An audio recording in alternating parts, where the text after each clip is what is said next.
Hi dears, June 6, 7, 8 3 ദിവസങ്ങളിലാണ് നിങ്ങൾക്ക് അവധി ലഭിച്ചിരിക്കുന്നത്.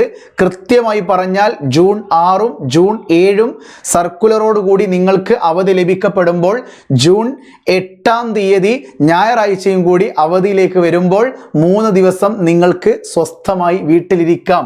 ബലിപെരുന്നാൾ പ്രമാണിച്ചുകൊണ്ട് വെള്ളിയാഴ്ച ഒഫീഷ്യലായിട്ട് സർക്കുലർ വന്നിരിക്കുന്നു.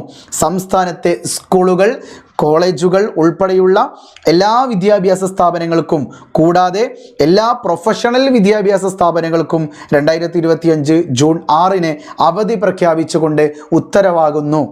ഇത് ഗവർണറുടെ ഉത്തരവിൻ പ്രകാരം മുഹമ്മദ് റിയാസ് അഡീഷണൽ സെക്രട്ടറി കൃത്യമായിട്ട് കേരള സർക്കാരിൻ്റെ സർക്കുലർ വെച്ചിട്ടാണ് ഞാൻ ഈ ഒരു വീഡിയോ ചെയ്യുന്നത്. വെള്ളിയാഴ്ച സ്കൂളുകൾക്കും ലീവാണ്, പ്രൊഫഷണൽ കോളേജുകൾക്കും ലീവാണ്. നിങ്ങളുടെ ക്ലാസ് ഗ്രൂപ്പുകളിൽ പറഞ്ഞിട്ടുണ്ടാകും കോളേജുകൾക്ക് മാത്രമേ ലീവുള്ളൂ, സ്കൂളുകൾക്ക് ലീവില്ല എന്ന്. അതിനുശേഷം ഏതാനും മിനിറ്റുകൾ കൊണ്ടായിരുന്നു സ്കൂളുകൾക്കും അവധി പ്രഖ്യാപിച്ചത്. ഇനി ജൂൺ 7-ാം തീയതി നിലവിൽ സർക്കാർ സ്ഥാപനങ്ങൾക്ക് അടക്കം, വിദ്യാഭ്യാസ സ്ഥാപനങ്ങൾക്കും സർക്കാർ ഓഫീസുകൾക്കടക്കം ജൂൺ 7 ശനിയാഴ്ച അവധി പ്രഖ്യാപിച്ചിട്ടുണ്ട്. ജൂൺ 8-ാം തീയതി ഞായറാഴ്ചയാണ്.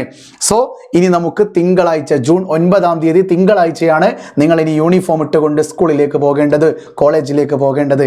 തീർച്ചയായിട്ടും 3 ദിവസം തുടർച്ചയായിട്ടുള്ള ഒരു അവധിയാണ് ലഭിച്ചിരിക്കുന്നത്. ഇത്തരം വിദ്യാഭ്യാസപരമായിട്ടുള്ള വാർത്തകൾക്കും ഇൻഫോർമേറ്റീവ് വീഡിയോകൾക്കും ഈ ചാനൽ സബ്സ്ക്രൈബ് ചെയ്യാൻ മറക്കല്ലേ. അതോടൊപ്പം തന്നെ മറ്റുള്ള വിദ്യാർത്ഥികളിലേക്ക് ഷെയർ ചെയ്യുവാനും മറക്കല്ലേ. സോ ഡിയേഴ്സ്, വീണ്ടും കാണാം. It's me M A solutions. ഇനി എന്തിന് വേറെ സൊല്യൂഷൻസ്. ബൈ.